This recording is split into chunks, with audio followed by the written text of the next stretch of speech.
Einführung. Das folgende kurze Buch befasst sich mit der Bedeutung des Studiums und der Erforschung relevanten weltlichen und religiösen Wissens. Diese Diskussion basiert auf Kapitel 2 Al-Baqarah, Vers 108 des Heiligen Koran. Oder willst du deinen Gesandten fragen, wie zuvor Moses gefragt wurde? Und wer Glauben gegen Unglauben eintauscht, ist gewiss vom rechten Weg abgeirrt. Die Umsetzung der besprochenen Lektionen wird einem Muslim dabei helfen, positive Eigenschaften anzunehmen. Die Annahme positiver Eigenschaften führt zu innerem und körperlichem Frieden. Relevantes Wissen. Kapitel 2 Al-Baqarah, Vers 108. Oder willst du deinen Gesandten fragen, wie zuvor Moses gefragt wurde? Und wer Glauben gegen Unglauben eintauscht, ist gewiss vom rechten Weg abgeirrt. Allah, der Erhabene, warnt Muslime davor, weiterhin irrelevante Fragen zu stellen und damit den heiligen Propheten Muhammad, Friede und Segen seien auf ihm, zu beunruhigen, so wie der heilige Prophet Musa, Friede sei auf ihm, von seinem Volk, den Kindern Israels, beunruhigt wurde.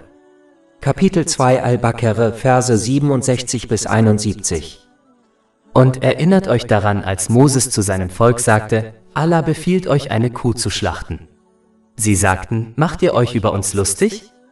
Er sagte, ich suche Zuflucht bei Allah davor, zu den Unwissenden zu gehören. Sie sagten, bittet euren Herrn, uns zu erklären, was es ist. Moses sagte, Allah sagt, es ist eine Kuh, die weder alt noch jungfräulich ist, sondern dazwischen liegt. So tut, was euch befohlen wird. Sie sagten, bittet euren Herrn, uns zu zeigen, welche Farbe sie hat. Er sagt, es ist eine gelbe Kuh, leuchtend in der Farbe, angenehm für die Betrachter. Sie sagten, bittet euren Herrn, uns zu erklären, was es ist. Wahrlich, alle Kühe sehen für uns gleich aus. Und wahrlich, wenn Allah will, werden wir recht geleitet. Er sagt, es ist eine Kuh, die weder dazu ausgebildet ist, die Erde zu pflügen, noch das Feld zu bewässern, eine, die frei von Fehlern ist und keinen Makel hat. Sie sagten, jetzt bist du mit der Wahrheit gekommen.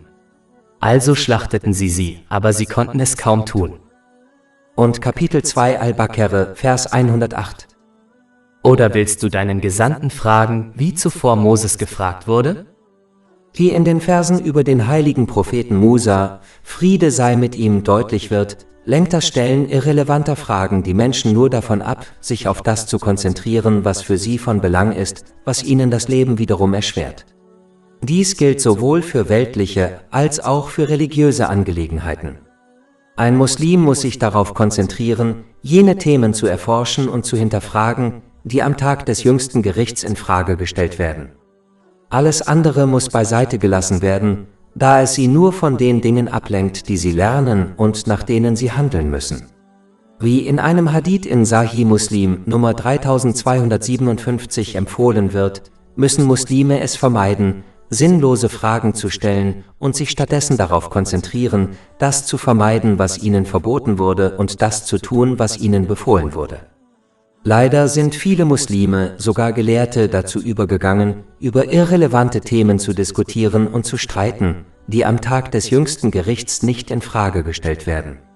Diese Haltung hat nur zu Spaltungen innerhalb der islamischen Nation geführt, obwohl ihnen befohlen wurde, vereint zu bleiben. Das Verharren auf dieser Haltung führt nur dazu, dass man vom Glauben an die Wahrheit, der immer mit relevanten Fragen und Themen verbunden ist, die am Tag des jüngsten Gerichts hinterfragt werden, zum Unglauben übergeht, der immer mit irrelevanten Themen und Fragen verbunden ist. Kapitel 2 Al-Baqarah, Vers 108. Oder willst du deinen Gesandten fragen, wie zuvor Moses gefragt wurde? Und wer Glauben gegen Unglauben tauscht, ist gewiss vom rechten Weg abgeirrt. Und wer Glauben gegen Unglauben tauscht, ist gewiss vom rechten Weg abgeirrt.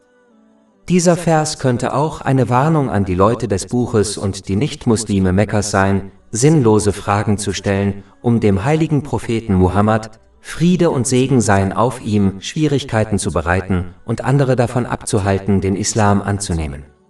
Die Leute des Buches hätten von ihren Vorfahren, den Kindern Israels, lernen sollen, wie wichtig es ist, irrelevante Fragen zu vermeiden.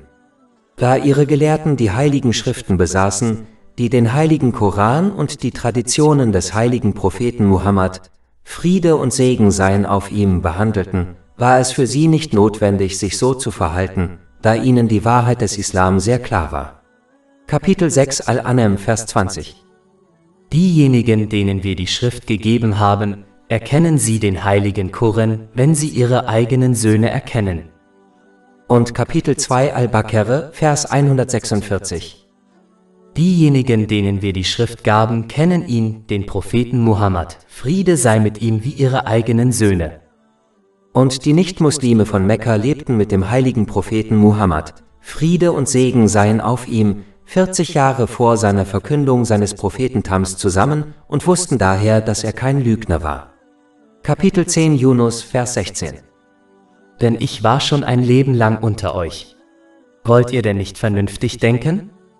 Und da sie die arabische Sprache beherrschten, wussten sie, dass der heilige Koran nicht die Worte eines erschaffenen Wesens waren, denn sonst hätten sie es mit ihm leicht aufnehmen können, was seine Fähigkeit angeht, Menschen ungeachtet ihres Wissensstandes, ihres sozialen Status und der Zeit, in der sie leben, zu leiten und jedes soziale, persönliche, finanzielle und politische Problem zu lösen, mit dem eine Person oder Nation jemals konfrontiert werden könnte.